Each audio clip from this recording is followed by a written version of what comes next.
అసలు కాంగ్రెస్ ప్రభుత్వంలో 6 గ్యారంటీ పథకాలు అమలు అవుతున్నాయా లేదా అనే కోణంలో ఈరోజు ఆంధ్రప్రభ డిజిటల్ టీవీలో స్పెషల్ డ్రైవ్. ఇందులో భాగంగా ఈ యొక్క ఏరియాలో ఉన్నాం. వీరు కొందరు ఉన్నారు ఇక్కడ. వాళ్ళని అడిగి తెలుసుకునే ప్రయత్నం చేద్దాం వాళ్ళ పరిస్థితులను. మహిళ ఉంది, తనని అడిగి తెలుసుకునే ప్రయత్నం చేద్దాం. అమ్మ నమస్తే. అమ్మ నమస్తే అండి. మీ పేరేం పేరమ్మా? సుమలత అండి. సుమలత. మీరు మామూలుగా కొత్త ప్రభుత్వం వచ్చింది కదా, మహాలక్ష్మి అంటే ఇంట్లో ఉన్న మహిళలకు 25,000 రూపాయలు నెలకి ఇస్తా అని చెప్పని అన్నారు కదా, అవి వస్తున్నాయి అమ్మ మీకు? ఇంకా వస్తలేవండి. ఇంకా అది పెట్టనివి కూడా పెట్టలేదు. ఇంకా మహిళలకు అవి ఇంకా రాలేదు. అవి మీ ఇంట్లో ఎవరికైనా పింఛన్ ఉందమ్మా? మాకు ఎవరికి లేదు పింఛన్. మీ ఇంటి నిర్మాణం కోసం ఇందిరమ్మది ఏమైనా అప్లై చేసుకున్నారా? అప్లై చేసుకున్నాం కానీ ఇవి పట్టాలు వస్తేనే నిర్మాణానికి డబ్బులు ఇస్తా, చెక్ ఇస్తా అన్నారు కాబట్టి ఇక దీనికి ఇవ్వట్లేదు. 6 గ్యారంటీలలో మీకు ఏమన్నా అందుతున్నాయా? మాకు 6 గ్యారంటీలలో ఒక కరెంటు ఇక బస్ అంటే మేము ఎటు వెళ్ళాం, సిటీలో ఉంటాం కాబట్టి మాకు ఆటోలే, ఇక ఆటోలు పోతాం, బండ్లు పోతాం అంతే. మీ ఆలోచనలో బస్సు ఫ్రీ అంటే మీరు ఒక మహిళ కదా, మహిళలకు బస్సు ఫ్రీ అని కూడా పెట్టిల్లు కదా, అది ఉంచితే బాగుంటుందా తీసేస్తే బాగుంటుందా? అసలు మహిళలకు ఉంచితే బాగుంటది కానీ ఇప్పుడు ఆ మొగోళ్ళకి ఇబ్బంది అవుతుంది కదా. ఇప్పుడు వాళ్ళకు ఇబ్బంది అవుతుంది. వాళ్ళు కూర్చోడానికి కూడా సీట్లు కూడా ఉండట్లేదు. ఇప్పుడు మొగోళ్ళు మేము టికెట్ పెడతానా, మేము నిలబడాలనా అని వాళ్ళ బస్సులలో కూడా మహిళలు కూర్చొని ఉన్నా కూడా లేబట్టి మొగోళ్ళు కూర్చుంటారు పరిస్థితి వచ్చింది. ఇప్పుడు మీరు ఫ్రీగా వచ్చింది, ఫ్రీగా అని మొత్తం ఒక్క బస్సు కూడా ఖాళీగా ఉండట్లేదు. మహిళలకు విలువ అనేది లేదు. ఫస్ట్ మనకు అది ఫ్రీ అనేసరికి మొగోళ్ళ దగ్గర మనకు ఆడోళ్ళ విలువ అనేది పడిపోయింది. మీ మహిళలకు అత్యంత ముఖ్యమైనది ఏంటి? గ్యాస్.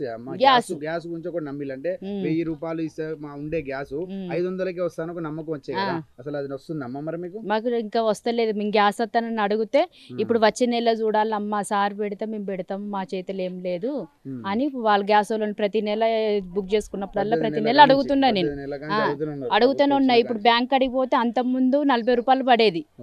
ఇప్పుడు ఆ 40 రూపాయలు కూడా ఇప్పుడు ఆ బ్యాంక్ అతను అడిగితే ఆ 40 రూపాయలు కూడా పడట్లేదు అవి అని చెప్పిల్లు వాళ్ళు. అంతే సార్. మాకు ఓన్లీ గ్యాసు, మాకు మహిళలకు మహాలక్ష్మి పథకం మాకు ఇవ్వాలని. ప్రతి నిత్యావసర వస్తువులు కూడా చాలా పెరిగిపోయినాయి. అవి మామూలు తరగతి స్థాయి వాళ్ళు మనం తిని ఉండలేకపోతున్నాం. మేము ఈ నిత్యావసర వస్తువులు కూడా తగ్గింపాలి. ఇప్పుడు బియ్యం కూడా చాలా రేటు ఉన్నాయి, పప్పులు ఉప్పులు కూడా తినే స్థాయిలో లేదు. అది రేవంత్ రెడ్డి సన్నబియ్యం ఇస్తే అన్ని ఉష్కే. మన గాలి ఇచ్చుకుంటేనే అవి ఓ బుక్క నోట్లో పెడతాం. అవి ఇక అది గాలి ఇచ్చుకున్నా కూడా సన్న ఉసికే అది.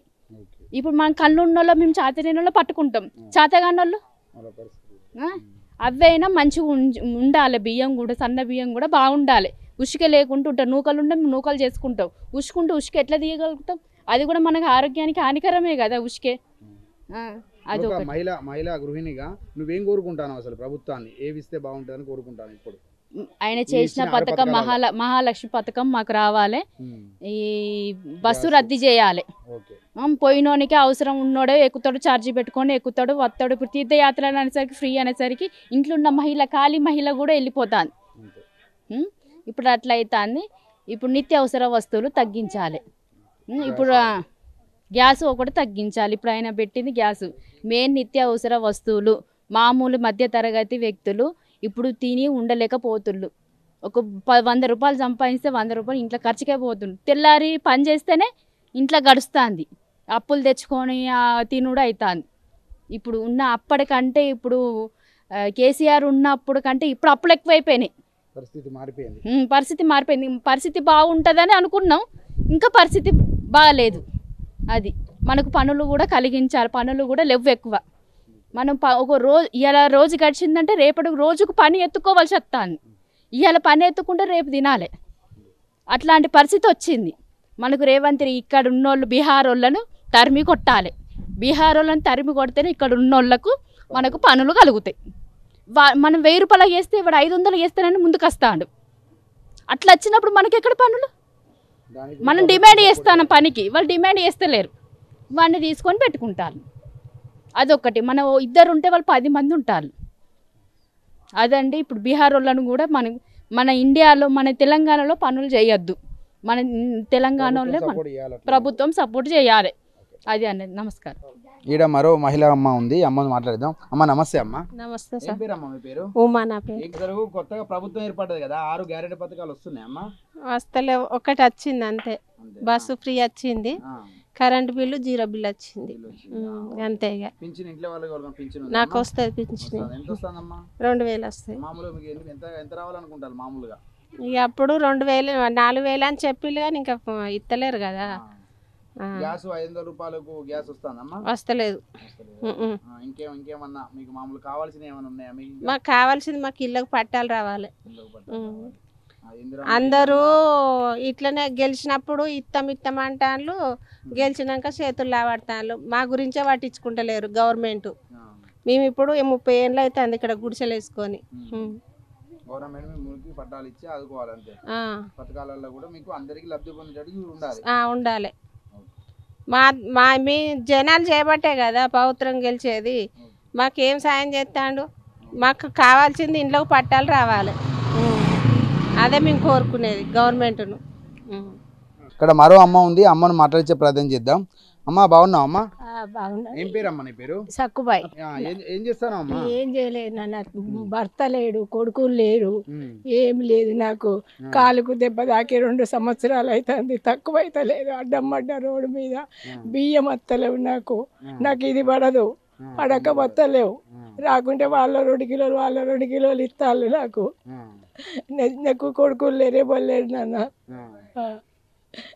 ఎట్లా జీవనం సాగిస్తాను ఎట్లనే బొలన్న పాపం అని నీ వేసుంటలే. ఇక బియ్యం లేవు, ఏం లేవు. చిల్లరకు కాలుకు దెబ్బ తాకి దవాఖాన పోతే 1000 అంటాడు వాడు. మరి పింఛన్ వస్తలేదు అమ్మ ప్రభుత్వం నుంచి? ఏమొస్తుంది నాన్న, ఏమొస్తుంది? మామూలుగా వితంతు పింఛన్ అయినా లేకపోతే ఇప్పుడు మా వృద్ధురాలు పింఛన్ కూడా మీకు రావట్లేదా? ఆ 2000 రూపాయలు కూడా రావట్లేదా? వస్తానే కానీ కాలుకే అవుతాయి డాడీ. దెబ్బ సరిపోతలేవు నీకు, నీ పరిస్థితి సరిపోతలేవు నీకు అంతే. కాలుకు దెబ్బ తాకింది, తక్కువ అయితే 2 సంవత్సరాలే. మరి ఏం కోరుకుంటాను? ప్రభుత్వం ఏమి ఇస్తే నీకు? ఏమి ఇస్తారు గవర్నమెంట్? ఏమన్నా ఇచ్చింది? ఏమి లేదు. బియ్యం లేవు. బియ్యానికి ఇంత కార్డు కావాలి నాన్న. మరి నా పరిస్థితి కాలు అసలే నడవత్తలేదు 2 సంవత్సరాలు. మరి ఏమన్నా సాయం చేయాలి కదా నాకు. ఏం చేయాలి? ఈ చెట్టు కొడితే పోసుకపోయేటోళ్ళు లేరు. 400 అడుగుతాళ్ళు. ఎక్కడ తెచ్చియాలి నాన్న? దీనికి పోసుకపోయేదానికి 400 అడుగుతాళ్ళు. ఒక 150 అన్న లేవు. డికాషన్ పెట్టుకుని తాగుతాను పాలకు పైసలు లేక. చిన్న రూమ్ లో ఉంటాను, ఎవరు పిల్లలు లేరు, ఎవరు లేరు. నీకు ప్రభుత్వం పింఛన్ ఎక్కువ ఇస్తే నీకు కొంచెం మంచిది అవుతుంది. అట్లా ఈ కాలు నొప్పి ఉన్నది నాన్న, తగ్గదంటాళ్ళు. పింఛన్ ఎక్కువ రాపి ఇల్లు పంచాను.